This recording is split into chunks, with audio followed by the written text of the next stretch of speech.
Gordon always pulled the big express. He was proud of being the only engine strong enough to do so. It was full of important people, like Sir Topham Hatt, and Gordon was seeing how fast he could go. "Hurry, hurry, hurry," he said. "Trickety-trock, trickety-trock, trickety-trock," said the coaches. In a minute, Gordon would see the tunnel where Henry stood bricked up and lonely.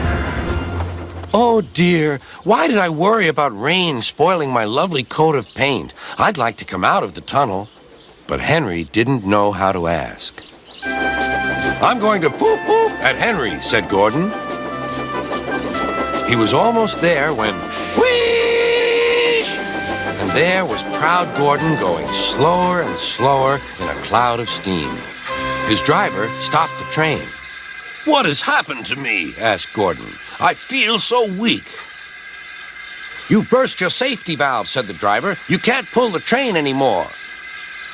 "Oh, dear," said Gordon. "We were going so nicely, too.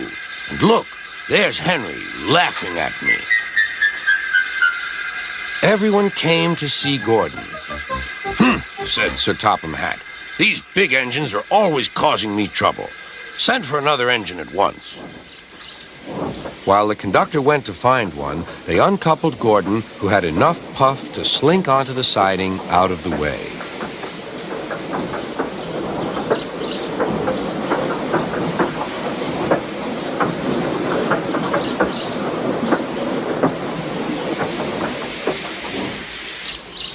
Edward was the only engine left. "I'll come and try."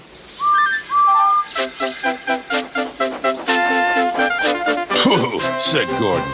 "That's no use. Edward can't push the train."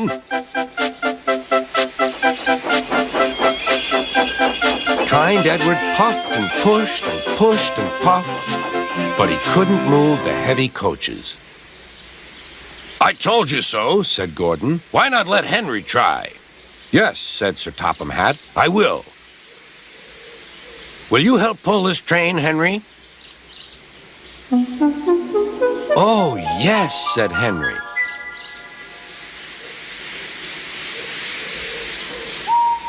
When Henry had got up steam, he puffed out.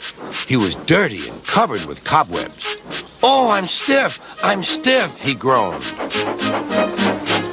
"Have a run to ease your joints and find a turntable," said Sir Topham Hatt.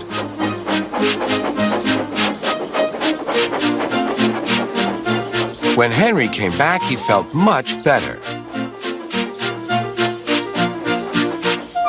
Then they coupled him up. "Beep, beep," said Edward. "I'm ready." "Beep, beep, beep," said Henry. "So am I. Pull hard, we'll do it. Pull hard, we'll do it." They puffed together.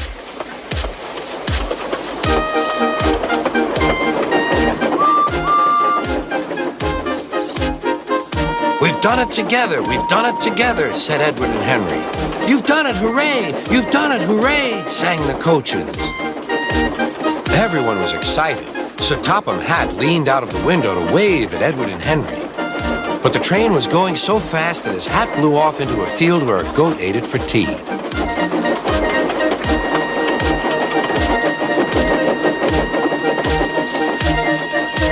They never stopped till they came to the station at the end of the line. The passengers all said thank you, and Sir Topham Hatt promised Henry a new coat of paint. On their way home, Edward and Henry helped Gordon back to the shed. All three engines are now great friends. Henry doesn't mind the rain now. He knows that the best way to keep his paint nice is not to run into tunnels, but to ask his driver to rub him down when the day's work is over.